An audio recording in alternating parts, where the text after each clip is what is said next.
దేవుని యొక్క మహాకృపను బట్టి మరొక్కసారి ఆయన సన్నిధిలో కూడుకొని ఆయన వాక్యాన్ని వినడానికి కృప చూపించినటువంటి దేవాది దేవునికి స్తుతులు స్తోత్రాలు చెల్లిస్తూ ఉన్నాను. గడిచిన వారాల నుండి ఎఫెసీ పత్రిక మొదటి అధ్యాయాన్ని మొత్తమంతా మనం ధ్యానించడం జరిగింది. రెండవ అధ్యాయాన్ని మనం ఇది మరి ధ్యానం చేయడానికి ప్రభువారిచ్చిన కృపను బట్టి స్తోత్రాలు చెల్లిస్తూ ఉన్నాను. ఇక్కడ ఎఫెసీ సంఘానికి అపోస్తలుడైనటువంటి పౌలు గారు ఈ పత్రిక వ్రాస్తూ మొదటి అధ్యాయం అంతా కూడా మనం ధ్యానం చేసాం. ఇవాళ రెండవ అధ్యాయానికి మనం వచ్చినప్పుడు మీ అపరాధముల చేతను పాపముల చేతను మీరు చచ్చిన వారై ఉండగా ఆయన మిమ్మును క్రీస్తుతో కూడా బ్రతికించెను. ఇక్కడ పౌలు గారు మీ అంటున్నాడు, మీరు అని చెప్తూ ఉన్నారు, మిమ్మును అంటున్నాడు. కానీ ఆయనకి ఆయన ఏమీ కలుపుకోవడం లేదు. ఆయన వీటికి భిన్నంగా బ్రతుకుతూ ఉన్నాడన్నమాట. అంటే దేవుని వాక్యము చేత నడిపింపబడినటువంటి వాడే ఈ మీ అనే ఈ గ్రూపులో, మీరు అనే ఈ జనాంగంలో ఆయన ప్రత్యేకింపబడి మాట్లాడుకుంటూ ఉన్నారు. ఈ మాటల్లో అలాంటి ప్రత్యేకత క్రైస్తవులైనటువంటి మనకు ఆ ప్రత్యేకత ఉండాలి. ఒక ప్రత్యేకమైనటువంటి జీవితాన్ని జీవించగలిగినప్పుడే ఏం చెప్పగలం అని అంటే, నేను వేరు మీరు వేరని చెప్పగలం. ప్రియ సహోదరి సహోదరులారా, దేవుని పిల్లలమైనటువంటి మనం ఇతరులకు చెప్పినప్పుడు మీరు అని చెప్పగలుగుతున్నామా, లేదంటే వారితో కూడా కలుపుకొని మాట్లాడుతూ ఉన్నామా? అందుకని ఇక్కడ మీ అపరాధముల చేతను పాపముల చేతను మీరు చచ్చిన వారు. ఎన్ని మరణాలు ఇప్పుడు మనిషికి? ఎన్ని మరణాలు? మరి ఇక్కడ ఒక మరణం వచ్చింది. ఒకటి శారీరకమైనటువంటి మరణం, 70-80 సంవత్సరాల తర్వాత వచ్చేది. రెండోది బైబిల్ గ్రంథం ఏం చెప్తుందంటే అగ్నిగుండం అనేది రెండవ మరణం అని చెప్తూ ఉంది. 2 మరణాలు. ఇది 3వ మరణం. మళ్ళా ఈ మరణం ఎలాంటిది అని అంటే, మన అపరాధముల చేత పాపముల చేతను మీరు చచ్చిన వారై ఉండగా. ఎప్పుడు పాపం ఇది? ఎప్పుడు అపరాధాలు అంటే, మీరు బాప్తీసం పొందకముందు ఉన్నటువంటి పాపములను గూర్చి మాట్లాడడం లేదు. మనం బాప్తీసం పొందకముందు క్రీస్తుతో లేపబడ్డామా? లేపబడలేదు. ఇక్కడ ఏమన్నాడు? క్రీస్తుతో కూడా బ్రతికింపబడ్డాం. అంటే బాప్తిస్మము అనే ఒక ఈ కార్యక్రమంలో మనుషులు ఏం చేస్తున్నామంటే, పాపముల చేత మనకు వచ్చినటువంటి ఆ మరణాన్ని అక్కడే పాతిపెట్టబడి మళ్ళా తిరిగి నూతన జీవితంతో నూతన జీవంతో లేచినటువంటి వారు, ఇలాంటి క్రైస్తవులు అని చెప్పబడుతున్నటువంటి వారు మరొక్కసారి మరణిస్తూ ఉన్నారు. ఏంటి అని అంటే, క్రైస్తవులుగా పేరు పొంది క్రీస్తు పిల్లలమని చెప్పుకుంటూ దేవుని పిల్లలమని చెప్పుకుంటూ ఏం చేస్తూ ఉన్నామంటే చచ్చిన వారమై ఉన్నాం. మళ్ళా మనం పాపం చేస్తూ ఉన్నాం, మళ్ళా అపరాధాలు చేస్తూ ఉన్నాం. బాప్తీసానికి ముందు నువ్వు మారు మనసు పొందాను అని చెప్పుకుంటున్నావు. మారు మనసు పొందానని చెప్పి పశ్చాత్తాపంతో నీ పాపాలన్నీ కూడా ఒప్పుకున్నప్పుడు నీకు ఆ పాపములకు పరిహారం చెల్లించిన తర్వాత నిన్ను తీసుకొని వెళ్ళి గోదావరిలోనో చెరువులోనో నీకు బాప్తిస్మం అనే కార్యక్రమాన్ని జరిగించి మీకు మరలా బ్రతికే అవకాశాన్ని కల్పించినప్పుడు మరలా గనక మీరు అపరాధాలు చేస్తూ పాపములు చేస్తూ ఏమయ్యమంట? చచ్చిన వారమై ఉన్నాం.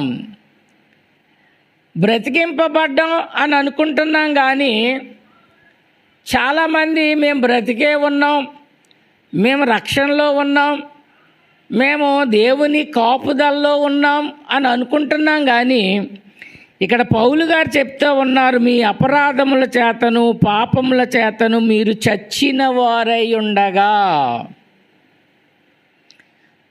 ఇప్పుడు మనం బ్రతికాము, చచ్చిపోయాము, ఇప్పుడు తెలుస్తుంది అన్నమాట. ఏమండి? అందుకే ప్రకటన గ్రంథంలో ఉంటుంది, జీవించుచున్నానన్న పేరు మాత్రం నీకు ఉన్నది కానీ నీవు మృతుడవే. జీవించుచున్నాననే పేరు ఉన్నదట, కానీ నువ్వెవరవట? మృతుడవే. ఎలా మృతమవుతూ ఉన్నావు? ఎలా చచ్చిపోతూ ఉన్నావు? బాప్తీసం పొందగానే నాకు రక్షణ అనే టికెట్ వచ్చింది, నేను రక్షణలో ఉన్నాను, రాకడనే రైలు బండి ఎక్కేశాను అని ఇలాంటి విశ్వాసంలో మనం ఉంటూ ఉన్నాం. కానీ ఇక్కడ పౌలు గారు చాలా గొప్ప విషయాన్ని తెలియజేస్తూ ఉన్నారు. బాప్తీసం పొందినటువంటి మీరు మళ్ళా అపరాధాలు చేస్తూ ఉన్నారు, పాపాలు చేస్తూ ఉన్నారు, గనుక మీరు చచ్చిన వారై ఉన్నారు. ఇప్పుడు మనం చచ్చిపోయామో క్రీస్తునందు బ్రతికామో మనం ఒకసారి పరిశీలన చేస్తే 2వ వచనంలో ఆయన అంటున్నారు, మీరు వాటిని చేయుచు. వేటిని? వాటిని చేయుచు. అపరాధములు, పాపములు. ఇప్పుడు అపరాధం అంటే ఏంటో, పాపం ఏంటో అక్కడ తెలియజేస్తున్నాడు. ఏమని? వాయుమండల సంబంధమైన అధిపతిని, అనగా అవిధేయులైన వారిని ఇప్పుడు ప్రేరేపించు శక్తికి అధిపతిని అనుసరించి ఈ ప్రపంచ ధర్మము చొప్పున మునుపు నడుచుకొంటిరి. ఒకప్పుడు మన జీవితం ఏంటంటండి? ఏమండి? మీరు వాటిని చేయుచు వాయుమండల సంబంధమైన అధిపతిని, అనగా అవిధేయులైన వారిని ఇప్పుడు ప్రేరేపించు శక్తికి అధిపతిని అనుసరించుచు ఈ ప్రపంచ ధర్మము చొప్పున ఏం చేస్తున్నామట? నడుచుకుంటా ఉన్నామట. ప్రపంచ ధర్మం ఒకటి ఉంది, ఈ ప్రపంచ ధర్మం ఒకటి ఉంది. ఈ ప్రపంచం ఎవరి ఆధీనంలో ఉంది అమ్మా? ఎవరి ఆధీనంలో ఉంది? సాతాను యొక్క ఆధీనంలో ఉంది. ఈ రాజ్యాన్ని దేవుడు నాకు అప్పగించాడని సాతాను చెప్తూ ఉంది. యేసు ప్రభువుని పిలాతు అడిగాడు, నువ్వు రాజువా అంటే, నా రాజ్యము ఈ రాజ్యముతో సరికాదు, నా రాజ్యం వేరు, మీరు అనుకుంటున్నటువంటి రాజ్యం వేరు, నా రాజ్యం వేరు. ఇది సాతాను చేతికి అప్పగింపబడిన రాజ్యం. ఈ ప్రపంచ ధర్మం అంతా కూడా ఎవరి మీద నడుస్తూ ఉందంటే, అప్పగింపబడిన సాతాను యొక్క ఆధీనంలో ఈ ప్రపంచం అంతా ఉంది. ఈ ప్రపంచంలోనే ఎవరైతే అపరాధముల చేత పాపముల చేత చావకుండా క్రీస్తునందు బ్రతికించబడిన వారు ఎవరైతే ఉన్నారో వారు దేవుని రాజ్యము. దేవుని రాజ్యము. ఇప్పుడు ఎన్ని రాజ్యాలు ఉన్నాయి ఇక్కడ?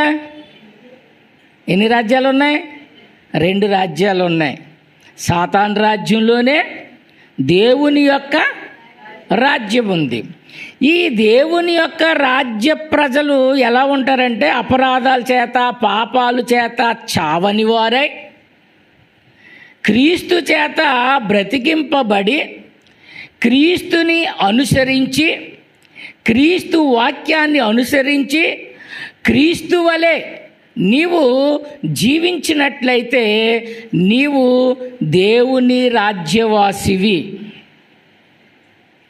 అలా కాకుండా ఈ ప్రపంచ ధర్మము చొప్పున గనక మనం అనుసరిస్తే ఏమై ఉన్నాం? మనం చచ్చిన వారమై ఉన్నాం. చచ్చిపోయామన్నమాట. ఎలా చచ్చిపోతా ఉన్నాం? ఈ యొక్క ప్రపంచ ధర్మము, ఈ ప్రపంచ ధర్మము ఏ రీతిగా ఉందో, ఈ ప్రపంచ ధర్మాన్ని అనుసరించిన ప్రతి ఒక్కరూ కూడా చచ్చిన వారితో సమానం. చచ్చిన వారం.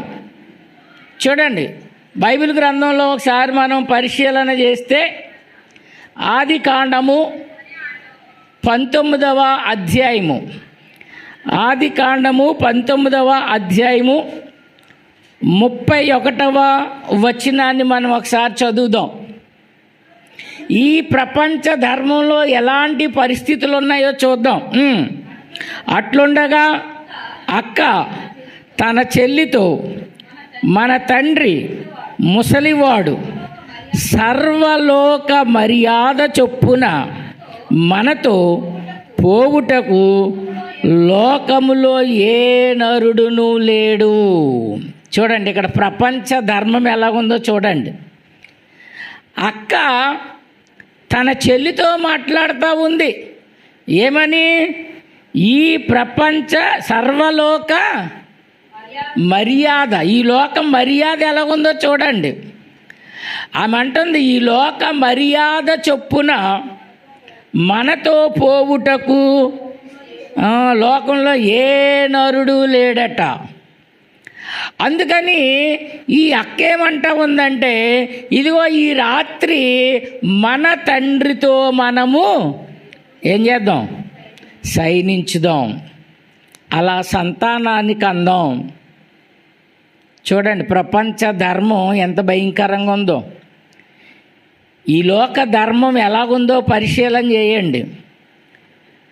ఇలాంటి ఆలోచన ఎవరు రప్పిస్తారు అని అంటే, ఈ ప్రపంచానికి అధిపతి అయినటువంటి వాడు, ఈ ప్రపంచ ధర్మాన్ని తన చెప్పు చేతల్లో నడిపించుకుంటున్నటువంటి అపవాది చేస్తున్నటువంటి కార్యాలు. ఈ ప్రపంచ ధర్మం ఒక తండ్రితో శయనించి పిల్లలను కనాలి అనేది ఈ లోక మర్యాదటండి. ఈ లోక మర్యాదట. అందుకని ఇప్పుడు వీళ్ళు దేవుని చేత ఆశీర్వదింపబడ్డారా, లేకపోతే దేవుని యొక్క శాపానికి గురయ్యారా? ఏమయ్యారు? శాపానికి గురయ్యారు. 10 తరాల వరకు ఎవ్వడూ కూడా నా మందిరానికి రావడానికి వీలు లేదని దేవుడు శపించినట్లుగా మనం చూస్తూ ఉన్నాం. ఈ ప్రపంచ ధర్మం ఎలా ఉందంటే, ఈ మధ్యనే మహారాష్ట్రలోని ఎక్కడో కన్న తండ్రిని వివాహం చేసుకుంది కూతురు. ఏంటంటండి ఇది? ఈ లోక మర్యాదట. కన్న తండ్రిని వివాహం చేసుకున్న కూతురు ఉంది. మొన్న యూట్యూబ్లో ఒక చిన్న స్టోరీ చూశాను. పెంపుడు తండ్రిని పెళ్లి చేసుకుంటానని, ఎవరు పెంచిన కూతురిని పెంచాడు. పెంచితే తన సొంత తల్లిదండ్రులు చచ్చిపోతే ఎవరో ఒక ఆయన పెంచాడు. ఆయన చేసుకుంటానని అతను అంటాడు, అది ధర్మం కాదమ్మా అంటే విన్నా, నేను నిన్నే చేసుకుంటాను. ఎలా ఉందండి ప్రపంచ ధర్మం? ఈ ప్రపంచ ధర్మాన్ని అనుసరిస్తూ ఉన్నారు.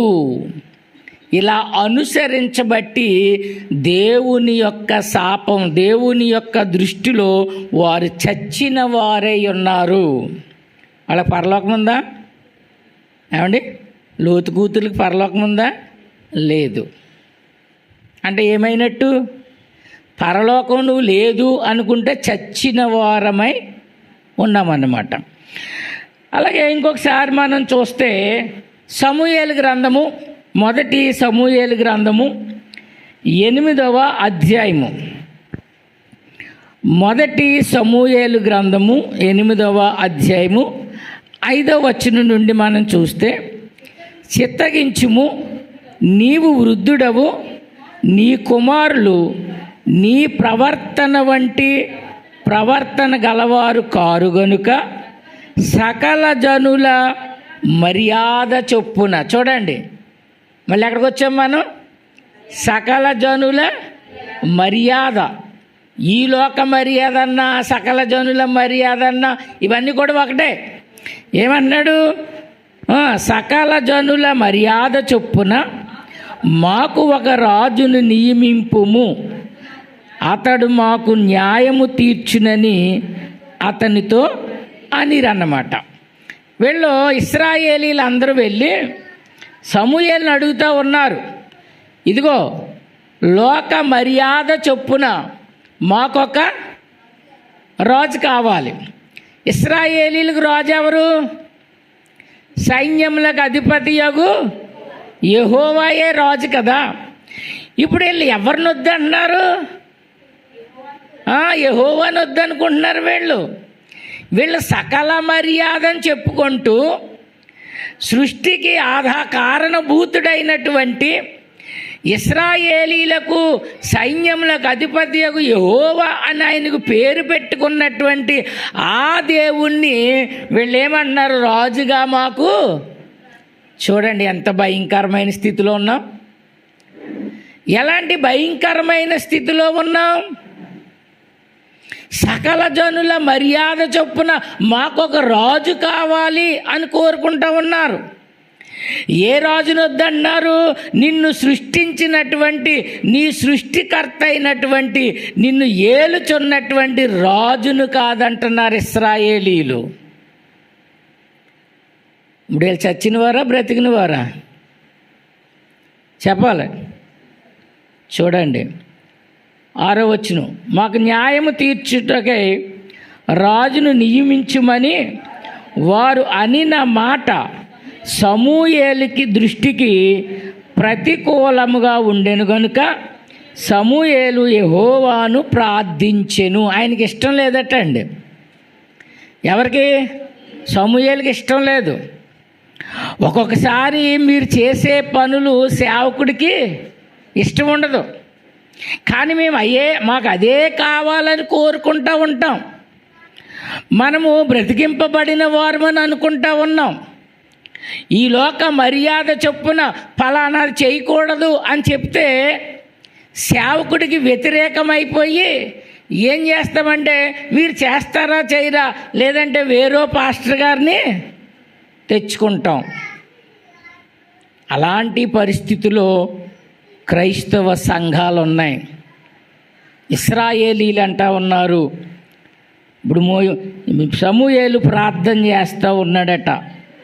అందుకు యెహోవా సమూయేలునకు సెలవిచ్చినది ఏమనగా, జనులు నీతో చెప్పిన మాటలన్నిటి ప్రకారము జరిగించుము. వారు నిన్ను విసర్జింపలేదు కానీ తమ్మును ఏలకుండా నన్నే విసర్జించి ఉన్నారు. ఎవరిని వద్దంటున్నారటండి ఇశ్రాయేలీలు? యెహోవానే వద్దంటున్నారట. ఎన్ని ఆశ్చర్య కార్యాలు చూశారు, ఎన్ని అద్భుత కార్యాలు చూశారు, ఎన్నో సంగతులు చూశారు ఇశ్రాయేలీలు. అలాంటి ఇశ్రాయేలీయులు సమూయేలుతో మాట్లాడుతూ ఉన్నప్పుడు సమూయేలుకి అది ప్రతికూలంగా ఉండి అలా కుదరదు అని ఆ కింద వచనాలు చదివితే, ఇదిగో మీకు రాజు వస్తే మీ భార్యల్ని ఎలాగ ఉపయోగించుకుంటాడు, మీ పిల్లల్ని ఎలాగ ఉపయోగించుకుంటాడు, మీ యవనస్తులను సైనికులుగా తన ముందు నడిచేవారుగా చేసుకుంటాడని చాలా సంగతులు ఉన్నాయి. ఇంటికి వెళ్ళిన తర్వాత చదవండి ఒకసారి. ఇలాంటి భయంకరమైన పరిస్థితులు ఉంటాయి అని సమూయేలు చెప్పినప్పటికీ కూడా వీళ్ళు ఏమన్నారంటే యెహోవానే ఏం చేశారట? విసర్జించారట. ఇప్పుడు క్రైస్తవుడిగా మన జీవితాలు ఏంటో ఒకసారి ఆలోచన చేయండి. మనం ఎలా ఉన్నామో, మనం క్రైస్తవులు అని చెప్పుకుంటూ ఈ లోక మర్యాదలో మనం బ్రతుకుతూ ఉన్నామేమో. అలా బ్రతికినట్లయితే నీవు చచ్చిన వాడవై ఉన్నావు, చచ్చిన వాళ్ళమై ఉన్నట్లుగా ఇక్కడ మనకు కనబడతా ఉంది. ఒకసారి మార్కు సువార్త 7:8 నుండి చూద్దాం. మార్కు సువార్త 7:8 నుండి చూస్తే, మీరు దేవుని ఆజ్ఞలను విడిచిపెట్టి మనుష్యుల పారంపర్యాచారమును గైకొనుచున్నారు, మరియు ఆయన మీరు మీ పారంపర్యాచారములను గైకొనుటకు దేవుని ఆజ్ఞను బొత్తిగా నిరాకరించుదురు. మీరు నియమించిన మీ పారంపర్యాచారము వలన దేవుని వాక్యమును నిరర్ధకము చేయుదురు. ఇటువంటి అనేకులు మీరు చేయుచున్నారని చెప్పాడట యేసుప్రభు వారి కాలంలో. చూడండి, ఇది పాత నిబంధనలోనూ లోక మర్యాద చొప్పున నడుచుకుంటూ యెహోవానే ఏం చేశారు? విసర్జించారు. నీవు మాకు వద్దంటున్నారు, నీవే మా దేవుడు అంటున్నారు, నిత్యము స్తోత్రార్హుడు అంటున్నారు, సృష్టికర్తవు నీవే అంటున్నారు, మా దేవుడు నీవే అంటున్నారు, మా రక్షకుడు నీవే అంటున్నారు. అన్నీ నోటితో పలుకుతూ ఉన్నారు, కానీ హృదయం దగ్గరకు వచ్చేసరికి వీళ్ళు ఏమన్నారంటే యెహోవానే విసర్జించే స్థితికి వెళ్ళిపోయారన్నమాట. అందుచేత అంటా ఉన్నాడు పౌలు గారు, మీ అపరాధముల చేతను మీ పాపముల చేతను చచ్చిన వారమై ఉండగా. నువ్వు బ్రతుకున్నావో చచ్చావో ఈ దినాన మనం తెలుసుకోవలసినటువంటి వారమై ఉన్నాం. ఈ దినాన మనం తెలుసుకోవలసినటువంటి వారమై ఉన్నాం. చూడండి 3వ వచనంలో ఏమంటున్నాడంటే, ఇక్కడ ఎఫెసీ పత్రిక 2:3 వారితో కలిసి మనమందరమును శరీరం యొక్కయు మనసు యొక్కయు కోర్కెలను నెరవేర్చుకొనుచు మన శరీరాలను అనుసరించి మునుపు ప్రవర్తించుచు కడమవారి వలనే స్వభావ సిద్ధముగా దైవోగ్రతకు పాత్రులమై ఉంటిమి. పౌలు గారు చెప్తున్నారు మరలా ఏం చేస్తున్నామటండి? మునుపు నడుచుకొంటిరి. వారితో కలిసి మనందరము శరీరం యొక్కయు మనసు యొక్కయు కోరికలను నెరవేర్చుకొనుచు మన శరీరాశలను అనుసరించి మునుపు ప్రవర్తించుచు కడమవారి వలె. కడమవారంటే ఎవరు? పాత నిబంధనలు ఇప్పుడు మనం చెప్పుకున్న వాళ్ళందరూ కూడా ఇంకా అనేక సంగతులు ఉన్నాయి. వీళ్ళందరినీ ఏం చేస్తున్నామంటే మనము వాళ్ళని స్వభావ సిద్ధముగా దైవోగ్రతకు పాత్రులమై ఉంటిమి. క్రైస్తవులు మనం చెప్పుకుంటా ఉన్నాం, ఈ లోక మర్యాదను అనుసరిస్తూ ఉన్నాం. గృహప్రవేశం చేసామనుకోండి, ఫస్ట్ చేసే కార్యక్రమం ఏంటి? ఏమండి అమ్మా? నీళ్ళు పెడతారా? వంటగదిలో ఏం చేస్తారు వెళ్ళి? ఇది ఏ మర్యాద? ఇది ఏ మర్యాద అండి? నువ్వు చచ్చావా బ్రతికావా? మరి క్రీస్తుతో కూడా బ్రతికింపబడెను అని అంటున్నా. ఏమండి, వాక్యం చదివినప్పుడు నేను క్రీస్తుతో కూడా బ్రతికాను, నేను సజీవుణ్ణి, నాకు నిత్యజీవం ఉంది, నేను పరలోకం వెళ్తాను అని అంటున్నావు. ఈ లోక మర్యాద ఏదైతే ఉందో అవన్నీ కూడా శాపానికి గుర్తుగా ఉన్నాయి. చూడండి, యాకోబు రాహేలుని పెళ్లి చేసుకోవడానికి 7 సంవత్సరాలు కొలువు చేశాడు. కొలువు చేసిన తర్వాత 7 సంవత్సరాలు పూర్తయినాయి. రాహేలుని ప్రేమించాడు గనక ఈ రాత్రి నాకు రాహేలుతో వివాహం జరుగుద్ది అని అనుకున్నాడు. ఇప్పుడు మామగారు ఏం చేశాడంటే, చీకటి పడ్డ తర్వాత రాహేలుకు బదులు లేయని పంపించాడు. పాపం లేయని ప్రేమించలేదు ఈయన. లేయ జబ్బు కండ్లు కలిగిన జావు ముఖం మీద అంటారు కదా, పాలిపోయిన ముఖం, అలా ఉంటుంది అన్నమాట. తీరా కాపురం చేసి ఉదయం లేచి ముఖం చూసేసరికి ఎవరు? లేయ. అప్పుడు మామగారిని అడిగాడు, నన్ను ఎందుకు మోసం చేసావు ఇలాగంటే, మా దేశ ఆచార ప్రకారం పెద్దదానికి పెళ్ళి అవ్వకుండా చిన్నదానికి పెళ్ళి చేయకూడదు. ఇప్పుడు అది మనలో ఉందా లేదా? పెద్దోడికి పెళ్ళి అవ్వకుండా చిన్నోడికి ఏం పెళ్ళి చేస్తాం అని అంటాం మనమా? ఏ ఆచారం అట్టది? లోక ఆచారము. ఈ లోక ఆచారము సాతాను యొక్క ఆచారాలై ఉన్నాయి. వివాహం చేస్తున్నప్పుడు చాలామంది క్రైస్తవులు ఏం చేస్తారంటే, ముందు పురోహితుడి దగ్గరికి వెళ్తారు, అక్కడ రాయించుకొస్తారు. ఏంటి? ముహూర్తం రాయించుకుని పెళ్ళి ఎవరి చేత చేయించారు? మరి ఆయన చేత చేయించుకోవచ్చు కదా. ఇక్కడికి వచ్చేసరికి ఆ ముహూర్తం వరకు నీకేంటంటే దేవుడు అవసరం లేదు. నీకు ముహూర్తం పెట్టడానికి ఎవరు కావాలి? పంతులు గారు కావాలి. పెళ్లి చేయడానికి ఎవరు కావాలి? పాస్టర్ గారు కావాలి. ఇప్పుడు ఈ పాస్టర్ గారు కూడా ఏం చేస్తాడంటే, ఇదిగో ఈ లోక ధర్మము చొప్పున మంగళసూత్రము, మళ్ళీ ఇందులోకి వెళ్ళిపోయాం, లోక మర్యాద కదా, లోక మర్యాద చొప్పున గవర్నమెంట్ వారు నాకు ఇచ్చిన అధికారం చొప్పున మన దేశ సాంప్రదాయ ప్రకారంగా. ఇప్పుడు మన దేశం అంటే ఏ దేశంలోకి వెళ్ళిపోయింది? సాతాను దేశంలోకి వెళ్ళిందా, దేవుని రాజ్యంలోకి వెళ్ళిందా? అప్పుడు నువ్వు క్రైస్తవుడు ఎలాగయ్యావు? అప్పుడు నువ్వు ఎలా బ్రతుకో? క్రీస్తులో మంగళసూత్రం కట్టేస్తాం, 3 ముళ్ళు అయ్యిస్తాం. 3 ముళ్ళకి వాళ్ళకు ఒక అర్థం ఉంది. అందుకని ఆ అర్థం కోసం మనోళ్ళు ఏమారంటే తండ్రి యొక్కయు, కుమారుని యొక్కయు, పరిశుద్ధాత్మ యొక్కయు. ఏ ఆచారం ఇది? ఏ ఆచారం? బ్రతికమా చచ్చిపోయామా? ఈవేళ బ్రతికన్నా వెళ్ళాలి, చచ్చిపోయన్నా వెళ్ళాలి. ఇంక చచ్చిపోతే ఇంక రావక్కర్లొద్దు. ఇంక చచ్చిపోయిన తర్వాత రావడం ఎందుకు? దేవుని వాక్యాన్ని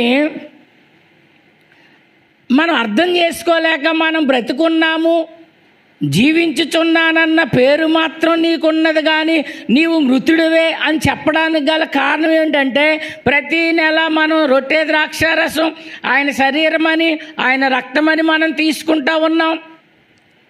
కానీ సరి అయినటువంటి ఫలించాల్సినటువంటి సమయంలో నువ్వేం చేస్తున్నావంటే లోకానుసారంగా వెళ్ళిపోతూ ఉన్నావు, ఫలించలేకపోతూ ఉన్నావు. పుట్టినరోజులు చేసుకుంటూ ఉంటాం, పుట్టినరోజులు చేస్తూ ఉంటాం, కేకులు కట్ చేస్తూ ఉంటాం. ఏ ఆచారం? ఏ ఆచారం? చెప్పాలి. పుట్టినరోజు చేసుకున్న వాళ్ళు ఎంతమంది ఉన్నారు ప్రపంచంలో? బైబిల్ గ్రంథంలో నుండి ఎవరు? ఫరో ఒకడు, హేరోదు ఒకడు. వీళ్ళు అన్యులా క్రైస్తవులా? అన్యులు. క్రైస్తవులు ఎవరు కూడా పుట్టినరోజు చేసుకోవడం అనేది బైబిల్ గ్రంథంలో లేదు. ఇద్దరు చేసుకున్నారు. ఫరో చేసుకున్నప్పుడు ఒకడు ఉరి తీసేశారు. ఏమండి? హేరోదు పుట్టినరోజు చేసుకుంటే ఫలితం యోహాను తల ఎగిరిపోయింది. ఇప్పుడు ఈ పుట్టినరోజుల్లో 2 పుట్టినరోజులు చేసిన 2 తలలు ఎగిరిపోయినాయి. ఇప్పుడు పుట్టినరోజు మంచిదా చెడ్డదా? నువ్వు పుట్టావంటే సంతోషం ఉండాలి కదా, కానీ ఇక్కడ సంతోషం లేదు. కనుక ఇవన్నీ ఏంటంటే మనం లోకంలో చూసి, ఈ లోక మర్యాదలు చూసి, వాళ్ళు అర్ధరాత్రి కేకులు కట్ చేసుకుంటే మనం కూడా రోడ్డు మీద అర్ధరాత్రి వెళ్ళి ఏం చేస్తున్నాం? కేకులు పెడతా ఉన్నాం, కేకులు కట్ చేస్తూ ఉన్నాం. అదేమన్నా మహిమకరంగా ఉందా అంటే దాని నిండా ఏదో కొట్టేస్తూ ఉంటారు, మొఖాలు నిండా కొట్టేస్తూ ఉంటారు. అదేమో స్పిరిట్ టక్మని అంటుకుపోయి మొఖాలు కాలిపోయి నానా బాధలు పడేవాళ్ళు ఉన్నారు. నీ కుమార్తె పుష్పవతి అయితే ఏ ఆచారం? దేవుడు చెప్తున్నాడు తండ్రికి కూడా తెలియకూడదు. తెలుసండి? నీ కుమార్తె పుష్పవతి అయితే, మిక్చర్ అవుతే తండ్రికి కూడా తెలియకుండా గోప్యంగా ఉంచవలసినటువంటి విషయాన్ని మనం ఏం చేస్తూ ఉన్నామంటే ఈ లోక మర్యాద చొప్పున ఫంక్షన్ చేస్తూ ఉన్నాం. అనేక మందికి బయలుపరుస్తూ ఉన్నాం. ఏదైతే బయలుపరచకూడదని దేవుడు చెప్తా ఉన్నాడో, ఏదైతే బయలుపరచమని ఈ లోక మర్యాద నీకు నేర్పుతూ ఉందో, ఆ లోక మర్యాద చొప్పున నువ్వేం చేస్తూ ఉన్నావంటే చచ్చిన వాడవై ఉన్నావు, అపరాధం చేస్తూ ఉన్నావు, పాపం చేస్తూ ఉన్నావు.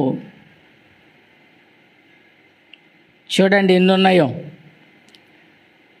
ఇల్లు కట్టినప్పుడు వాస్తు చూస్తున్నావా? ఏ మర్యాద? లోక మర్యాద. అందుకే పేతురు గారు అన్నారు, తరానికి వేరై బ్రతకండి. ఇప్పుడు దుష్టతరం అంటే ఎవరు? మనమే. అన్యులు కాదు. అన్యులకి మనకి సంబంధం లేదండి. ఎప్పుడైతే నువ్వు క్రీస్తులో చచ్చిపోయి పాతిపెట్టబడి తిరిగి లేచావో, తిరిగి లేచిన తర్వాత ఇక అన్యులకి నీకు సంబంధం లేదు. అన్యుల కొరకు మాట్లాడడం లేదు పౌలు గారు. ఇక్కడ ఎఫెసీ సంఘం అన్యులాల్లో మార్చబడ్డారు.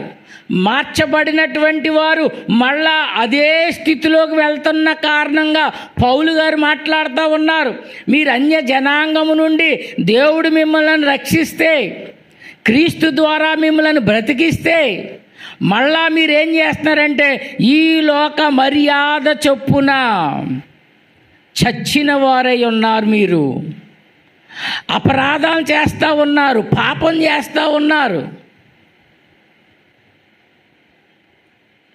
పౌలు గారు మాట్లాడుతూ ఉన్నారు. అందుకని పౌలు గారు మాట్లాడుతూ ఉన్నారు,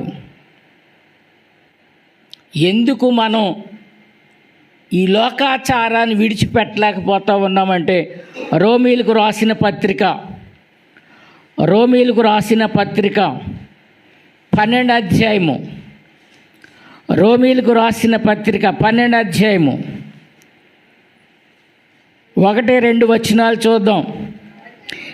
కాబట్టి సహోదరులారా, పరిశుద్ధమును దేవునికి అనుకూలమునైన సజీవ యాగముగా మీ శరీరములను ఆయనకు సమర్పించుకొనునని దేవుని వాత్సల్యమును బట్టి మిమ్మును బతిమాలుకొనుచున్నాను. పౌలు గారు చెప్తా ఉన్నారు ఏమని? పరిశుద్ధమును దేవునికి అనుకూలమైన సజీవ యాగముగా మీ శరీరాలు ఏం చేయలేదు, ఇప్పుడు సమర్పించుకోమని ఆయన చెప్పాడు. ఇవన్నీ చేస్తూ ఉంటే ఇప్పుడు నీ శరీరాన్ని అప్పగించలేదా? అప్పగించలేదు. చచ్చిన వాడవై ఉన్నావు. నీ శరీరాన్ని సజీవ యాగముగా, ఈ శరీర కోర్కెలను విడిచిపెట్టి, శరీర ఆచారాలను విడిచిపెట్టి, లోక ధర్మాన్ని విడిచిపెట్టి మీ శరీరాలు పరిశుద్ధంగా దేవునికి సమర్పించమంటే, మీరు విలువ పెట్టి కొనబడినటువంటి వారు, అమూల్యమైన రక్తము చేత కొనబడినటువంటి మనము ఈ శరీరాలు దేవునికి అప్పగించకుండా, పరిశుద్ధంగా ఉంచకుండా, దీనిని అపరాధం చేస్తూ, పాపం చేస్తూ, లోక మర్యాదని చెప్పి నువ్వేం చేస్తున్నావంటే చచ్చిన స్థితిలో ఉన్నావు. ఏది లోక మర్యాద? నువ్వు చేసే వివాహంలో పరిశుద్ధత ఉందా? కార్డు మీద ఉంటుందంటే పరిశుద్ధ వివాహం అని కార్డు మీద ఉంటుందంతే. వివాహానికి వెళ్తే అల్లరి తప్ప, అటు ఇటు తిరగడం తప్ప పరిశుద్ధత ఎక్కడ కనబడతా ఉంది? నువ్వు పుట్టినరోజు చేస్తే ఆ పుట్టినరోజున ఆ కేక్ అనే ఒక వంకతో ఎన్ని వెధవేషాలు వేస్తూ ఉన్నారో. అర్ధరాత్రులు మొదలెట్టారు ఈ మధ్య, అర్ధరాత్రులు మొదలుపెట్టారు. ఏ ఆచారం ఇది? అన్యుడు చేస్తున్నాడు కాబట్టి నేను కూడా చెయ్యాలి. 40 రోజులు శ్రమ దినాలు. ఇప్పుడు ప్రస్తుతం ఏం తినరు? మాంసం తినరు. ఆడవాళ్ళేమో పువ్వులు పెట్టుకోరు, కొత్త బట్టలు కట్టరు, ఏమండి, శుభకార్యాలు పెట్టరు, గృహప్రవేశాలు ఉండవు, పెళ్ళిళ్ళు ఉండవు. ఒకవేళ పుష్పవతి అయినా 40 రోజుల తర్వాత పెడతారు, కానీ ప్రార్థన మధ్యలో పెట్టరు. ఇప్పుడు 40 రోజులు అయ్యప్ప భక్తులు చేసేదేంటి? ఏమండి, వాళ్ళు చేసిన ఇష్టం ఏంటి? వాళ్ళు 40 రోజులు మాంసం తినరు, స్త్రీని ముట్టుకోరు. ఏ ఆచారం అట్టది? అంటే 40 రోజులే నువ్వు పరిశుద్ధంగా ఉండు, తర్వాత నీ ఇష్టం వచ్చినట్టు ఉండమని చెప్తుందా గ్రంథం? లేదు కదా. నీకు మారు మనసు పొందాలంటే 40 రోజుల్లో ఏం పొందదు. ఈ 40 రోజులు ఎవరో ఒకరు నన్ను పిలుస్తూ ఉంటారు. వెళ్ళినప్పుడు ఒకటే ప్రశ్న వేస్తాను నేను. ఈ 40 రోజులు అనేది కార్యక్రమం సంవత్సరానికి ఒకసారి మీ మీద దొరుకుతూనే ఉన్నాయి. ఇదిగో నేను ఈ సంవత్సరం నాలో ఈ పాపం ఉంది, ఈ 40 దినాలు పేరు చెప్పి దానిని విడిచిపెట్టి, ఆ శరీర ఆశను విడిచిపెట్టి నేను నిలబడ్డాను అన్నవాళ్ళు ఒక్కలో చెయ్యెత్తండి అంటాను నేను. ఎత్తేవాళ్ళు ఎవరైనా ఉన్నారా? ఎవ్వరూ ఉండరు. కనుక లోక ఆచారంలో నీకు భక్తి ఎక్కడుంది? లోక ఆచారంలో నీకు విశ్వాసం ఎక్కడుంది? నువ్వు 40 రోజులు నువ్వు ఆగగలిగితే తర్వాత పడిపోమానా? లేదా ఈ 40 రోజుల్లోనే దేవుడేమన్నా నీ దగ్గరకు వచ్చి 40 రోజులు నిలబడు అని చెప్తే ఉన్నాడా? ఇదిగో ఇదే అనుకూల సమయము, ఇదే రక్షణ దినం. నీ మనసు ఎప్పుడైతే మారిందో, నీ శరీరము ఎప్పుడైతే దేవునికి అప్పగించావో అదే రక్షణ దినం. అక్కడి నుండి నువ్వు నిలబడాలి. పడిపోవడానికి వీల్లేదు, జారిపోవడానికి వీల్లేదు. ఒక వివాహం చేసినా, ఏ కార్యక్రమం చేసినా అందులో లోకాచారం ఉంటుందా? లోక మర్యాద ఉంటుందా? దేవుని ప్రకారంగా మనం చేస్తూ ఉన్నామా? ప్రభునందు ప్రియులారా, పౌలు గారు మాట్లాడుతూ ఉన్నారు. మునుపు నడుచుకున్నాం, మళ్ళా అదే దారిలోకి వస్తూ ఉన్నాం. ఒకప్పుడు అందులో ఉండే అన్యాచారాల్లో ఉండి, అన్య పద్ధతుల్లో ఉండి, యేసు ప్రభు రక్తం చేత కడగబడ్డానని పశ్చాత్తాపం పడి బాప్తీసం పొందిన నీవు మళ్ళా వాటినే చేయడానికి ఇష్టపడుతున్నావంటే నీవు సజీవ యాగంగా నువ్వేమో అప్పగించలేదట, శరీరాన్ని అప్పగించలేదట. 2వ వచనం, మీరు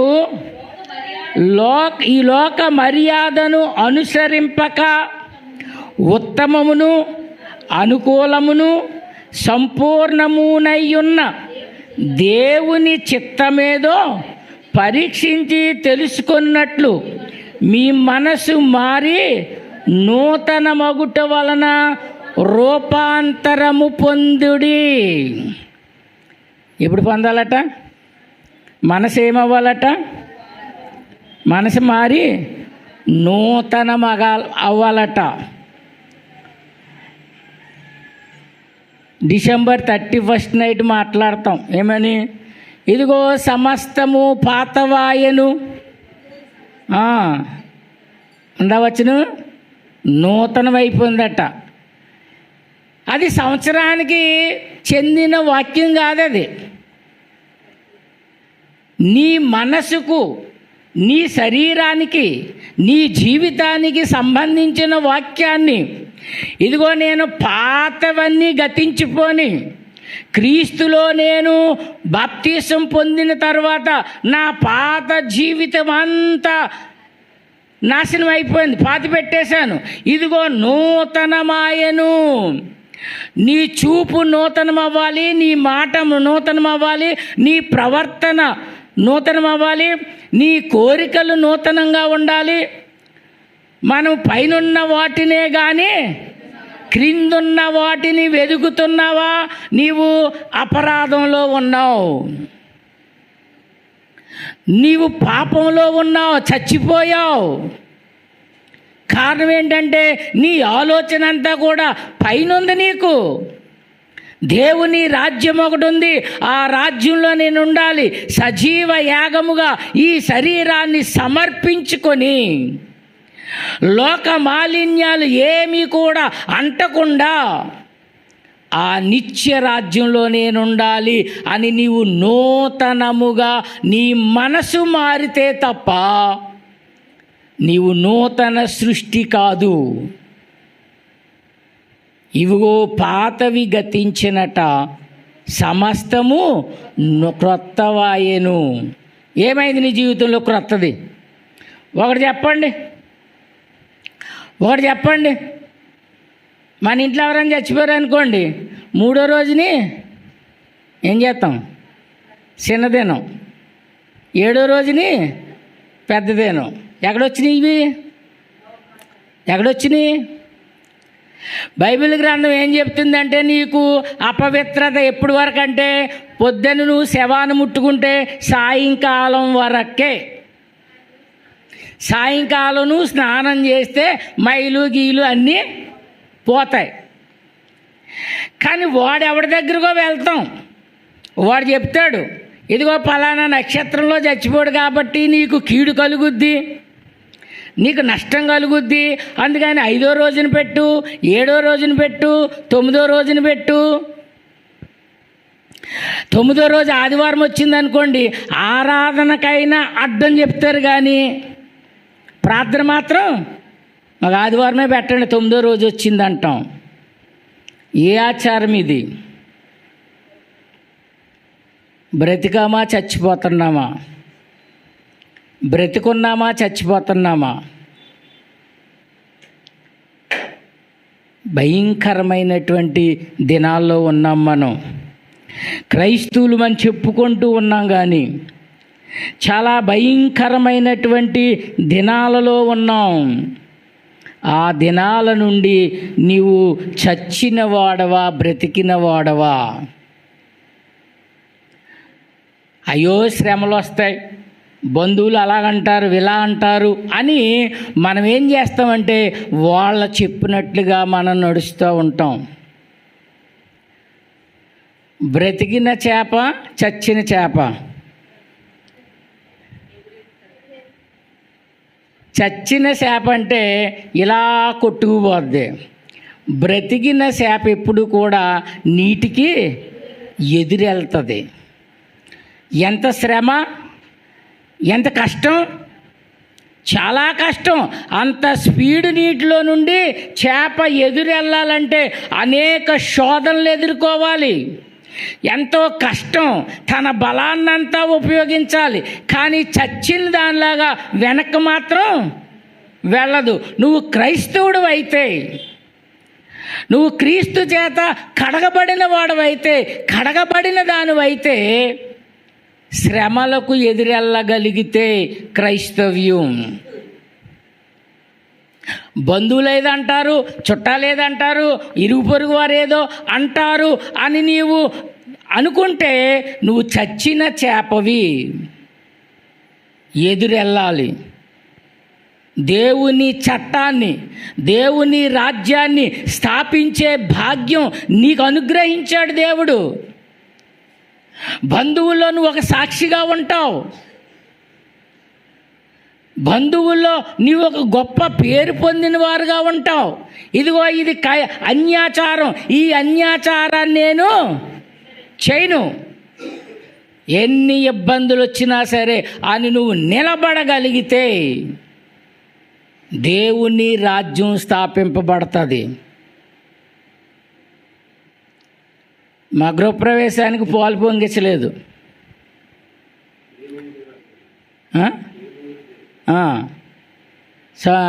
యేసుబాబు పొంగించలేదు, నేను పొంగించలేదు.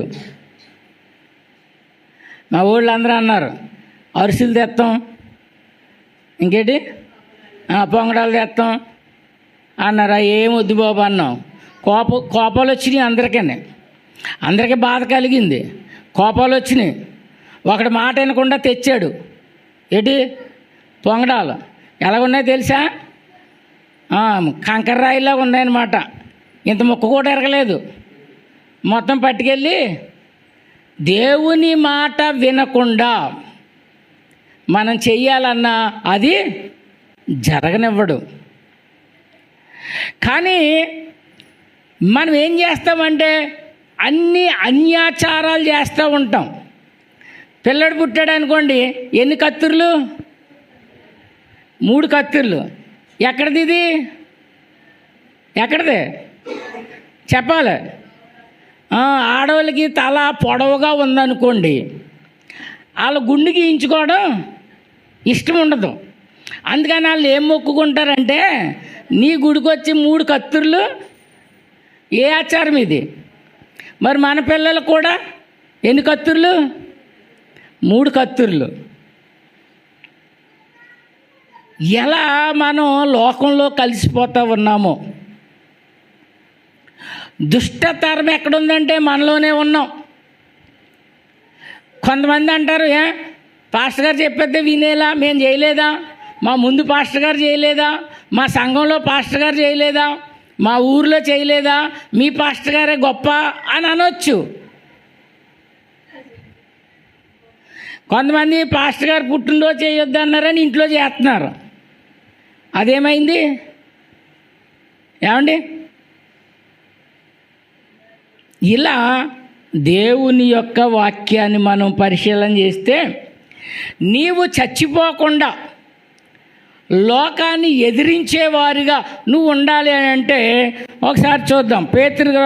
పేతురు గారు రాసిన మొదటి పత్రిక, పేతురు గారు రాసిన మొదటి పత్రిక 1వ అధ్యాయము 13వ వచనం నుండి చూద్దాం.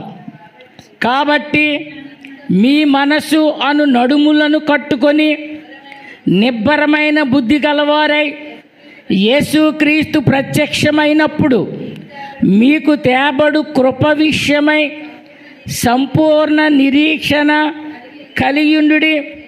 నేను పరిశుద్ధుడనై ఉన్నాను గనుక మీరును పరిశుద్ధులై ఉండవలనని చెప్తున్నాడు. చూడండి, మీరు ఎందుకు నడుం కట్టాలి?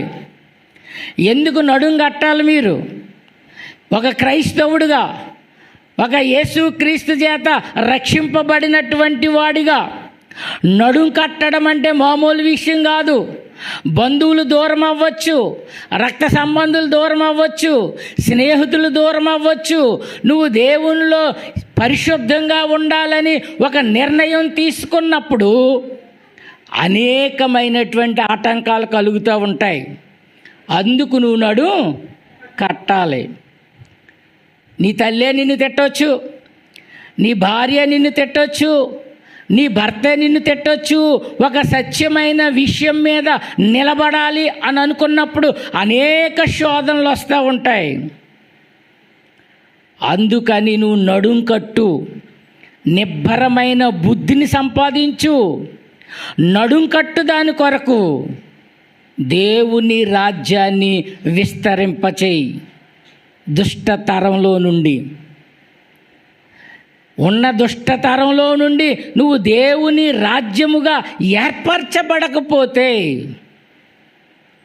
దేవుని యొక్క సన్నిధిలో నువ్వు ఎలా ఉంటావు? నువ్వు ఎలా పరిశుద్ధంగా ఉండగలవు? పరిశుద్ధమైన జీవితాన్ని జీవించాలి, పరిశుద్ధంగా ఉండాలి. చదవమ్మా.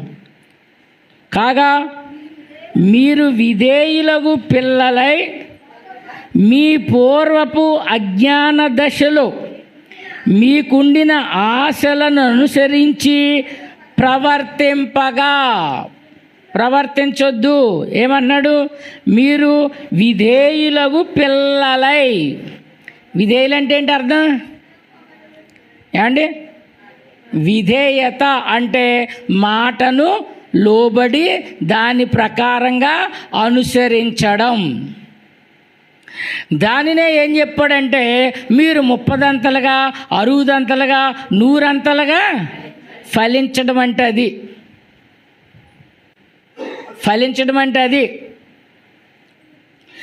ఒక్కొక్కటి మనం స్థిరపరచుకోకపోతే మరి ఎప్పుడు మారుతాం? ఇంక మనం ఎప్పుడు బ్రతికిన వారం అవుతాం? నువ్వు అలా చేసి ఆ వీధిలో నువ్వు ఒక సాక్ష్యంగా నిలబడితే, ఎలక్షన్కి 5,000 తెచ్చిచ్చారు, 5,000 2,000 తెచ్చిచ్చారు. తీసుకోలేద్దా? తీసుకోనని చెప్పాను. వాళ్ళు అంటారు తీసుకుని ఎవరికన్నా ఇచ్చే అన్నారు. అలా కూడా నాకు వద్దన్నాను. ఫస్ట్ టైం డబ్బులు తీసుకొని అన్నవాడు నువ్వు ఒక్కడవే కనబడుతున్నావు. అవి ఎవరో తీసుకున్నారు, మనకు అనవసరం. మనం ఒక్కొక్కటి నిలబడలేకపోతే నువ్వు ఎప్పుడు పరిశుద్ధురాలు అవుతావు, ఎప్పుడు పరిశుద్ధుడు అవుతావు? ఇవి చాలామందికి హేళనగా కనబడవచ్చు. పుట్టినరోజు చేయకూడదంట, పుష్పవతి కార్యక్రమం చేయకూడదంట, దినాలు చేయకూడదంట అని హేళనగా అనుకోవచ్చు. కానీ బైబిల్ గ్రంథంలో చెప్పబడినటువంటి మాట ప్రకారంగా ఇదిగో దినం చేయకపోతే కీడు వస్తుందంట, కీడు కలుగుద్దంట అంటూ ఉంటాం. మళ్ళీ మనం ఎంతో భక్తిగా పాట పాడతాం. ఓ పాట ఈ మధ్యన ట్రెండింగ్లో ఉన్న పాట ఏంటి, ఏమైనా చేయగలవనే పాటలో చివరి చరణంలో ఉంటుంది, నీ ఆజ్ఞ లేనిదే ఏదైనా జరుగునా, నీ కంచె దాటగా శత్రువుకి సాధ్యమా, మా దేవా నీవే మా తోడుంటే అంతే చాలును, అపవాది తలచిన కీడులన్నీ పాట పాడుతున్నాం. మరి పాట వరకేనా? అది అర్థం బాగుందనా? రాగం బాగుందనా? అది నీ జీవితంలో ఏది? అది నీ జీవితంలో నెరవేర్పేది? నడుం కట్టావా? నిబ్బరం కలిగి ఉన్నామా? ఇదిగో ఈ సమస్యను మేము ఎదిరిస్తాం, బంధువులు మాట్లాడినా మాట్లాడకపోయినా అని నిలబడగలుగుతున్నామా? పౌలు గారు అదే చెప్తూ ఉన్నారు. ఈ లోక మర్యాద చొప్పున, ఈ ప్రపంచ ధర్మము చొప్పున చదవమ్మా, పేతురు గారి రాసిన పత్రిక.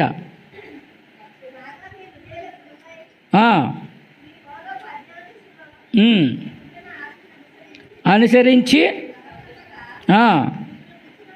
మిమ్మల్ని పిలిచినవాడు పరిశుద్ధుడై ఉన్న ప్రకారము మీరును సమస్త సమస్త సమస్త ప్రవర్తనల యందు ఒకటి విడిచిపెట్టడానికి లేదు.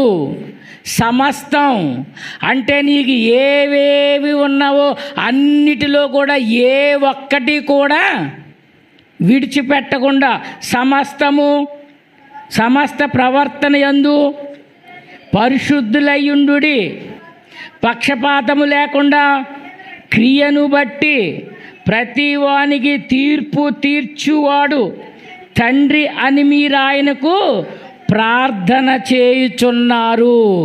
ప్రతిఫలం ఇచ్చేది ఎవరటండి? తండ్రి ఇస్తాడట. మీ క్రియలకు ప్రతిఫలం.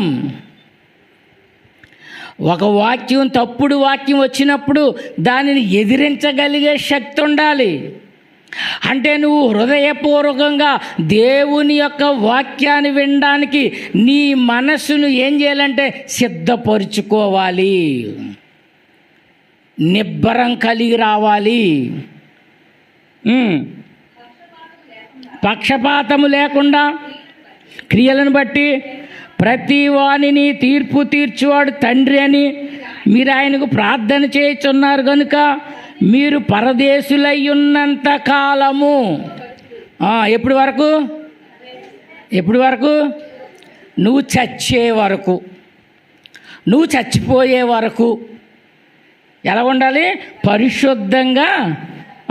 తర్వాత పితృపారంపర్యమైన మీ వ్యర్థ ప్రవర్తనలను విడిచిపెట్టినట్లుగా వెండి బంగారములు వంటి క్షయవస్తువుల చేత మీరు విమోచింపబడలేదు, కానీ అమూల్యమైన రక్తము చేత అనగా నిర్దోషమును నిష్కలంకమునగు దేవుని గొర్రె పిల్ల వంటి క్రీస్తు రక్తము చేత విమోచింపబడితిరని మీరెరుగుదురు కదా.